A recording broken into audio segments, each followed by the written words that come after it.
लोकसभा में एक सांसद, विधानसभा में विधायकों की संख्या 0। फिर भी बिहार की सियासत के हॉट केक बने हुए हैं चिराग पासवान। 10 मार्च को मुजफ्फरपुर के साहेबगंज में हुंकार भरेंगे लोजपा रामविलास सुप्रीमो। वैशाली लोकसभा में जनता के बीच कर सकते हैं बड़ा ऐलान। एक बात पहले से भी आप लोग जानते हैं कि जिधर नेता जाते हैं हमारे चिराग रामविलास पासवान जाते थे उधर ही सरकार बनती थी। चिराग पासवान जिस गठबंधन में रहेंगे और जिसके अगुआ चिराग पासवान रहेंगे सरकार उसी की बनेगी। लोकसभा चुनाव 2024 के महासमर में इस वक्त बिहार का वो नेता जो सबसे ज़्यादा सुर्खियों में है वो है चिराग पासवान।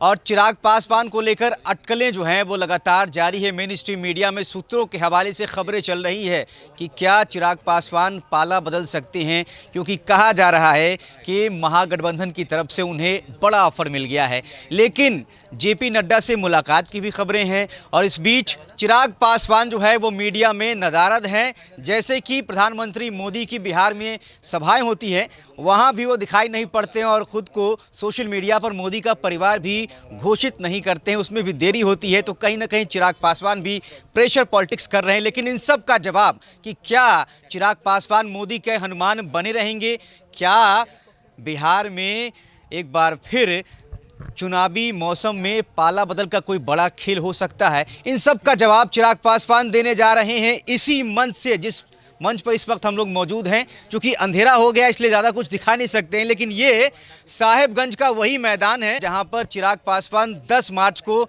जन आशीर्वाद महासभा करने वाले हैं और इसको लेकर तैयारियां जो हैं वो इस वक्त चल रही हैं और लोजपा के तमाम नेता जो हैं वो तैयारियों का जायजा लेने पहुंचे। उन्हीं से हम बातचीत करेंगे और समझेंगे कि आखिर चिराग पासवान क्या करने वाले हैं। इसी मंच से 10 मार्च को ऐलान करने वाले हैं चिराग पासवान कहीं ना कहीं कि एनडीए में ही उनका भविष्य आगे का होगा या फिर कोई बड़ा खेल हो सकता है।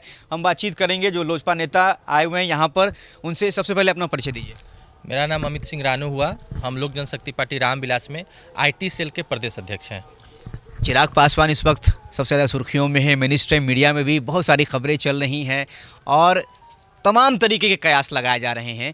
लेकिन कहीं ना कहीं इसी मंच से, इसी साहेबगंज के इसी मैदान से चिराग पासवान कहीं ना कहीं नई अटकलों पर विराम देने जा रहे हैं। और कहा जा रहा है इस सभा को लेकर कि जन आशीर्वाद महासभा है ये, जिसमें वैशाली लोकसभा को लेकर चिरागमय आगाज़ किया जा रहा है।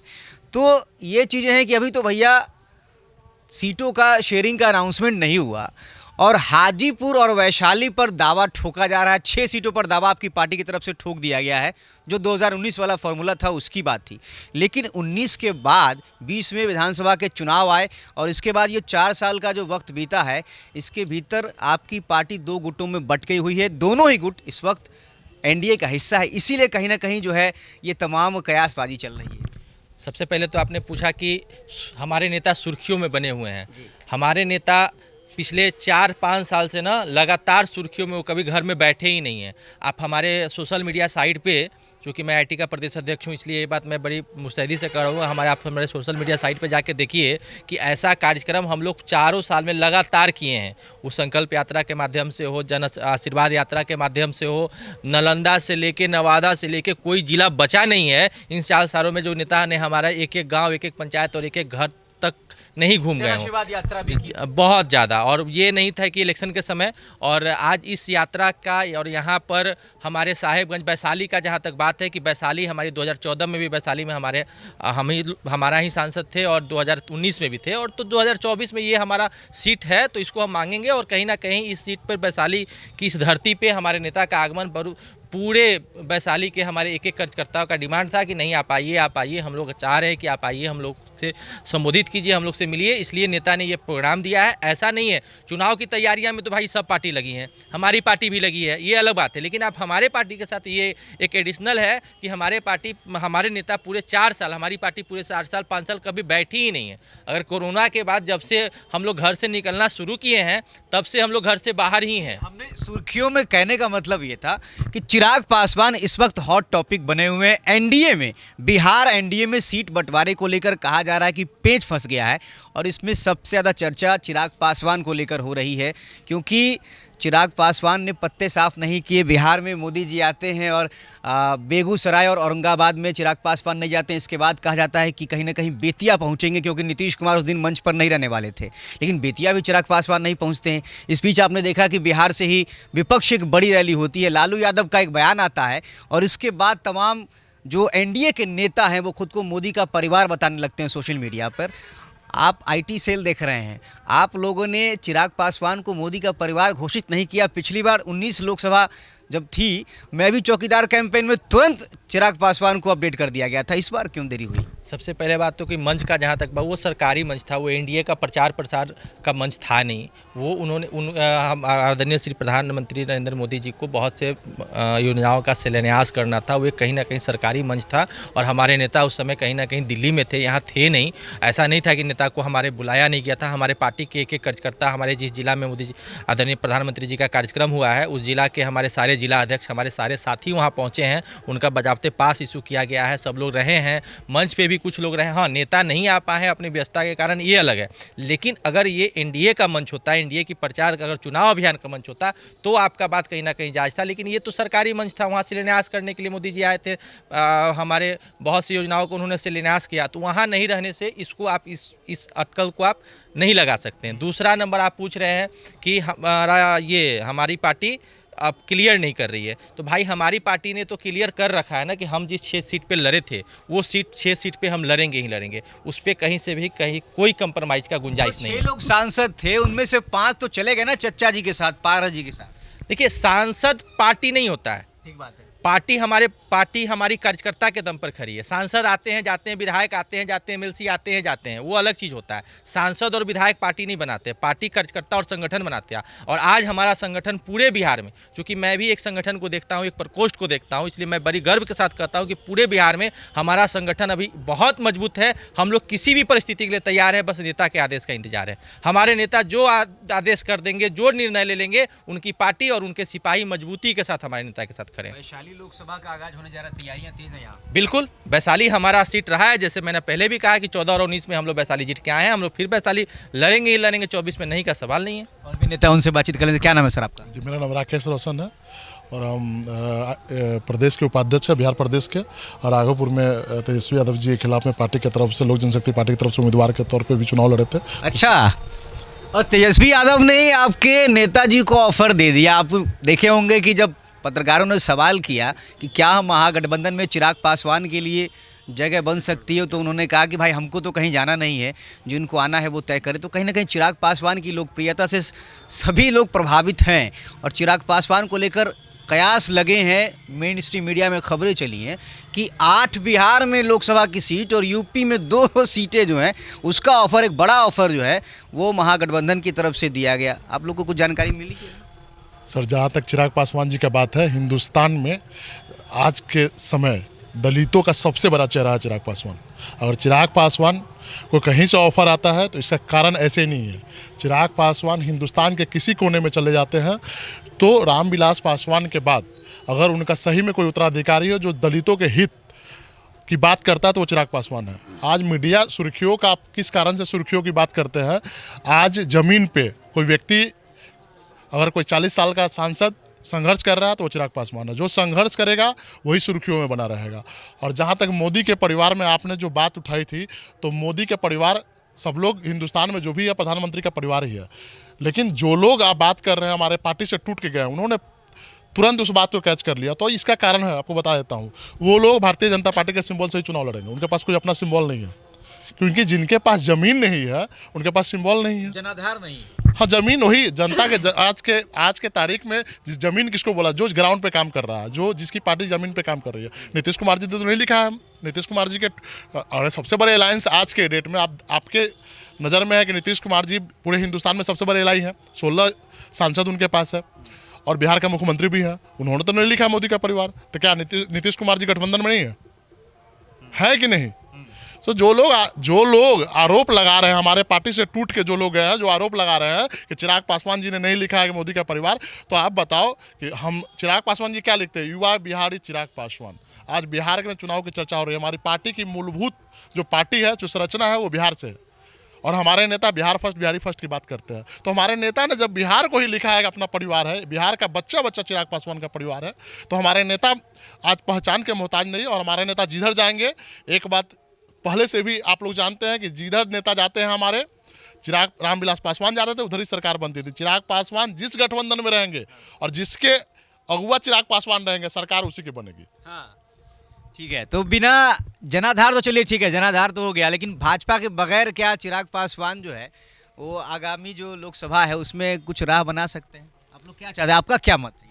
अभी तो कोई मत नहीं, अभी तो हम लोग एनडीए के साथ है, तो उन्हीं के साथ है।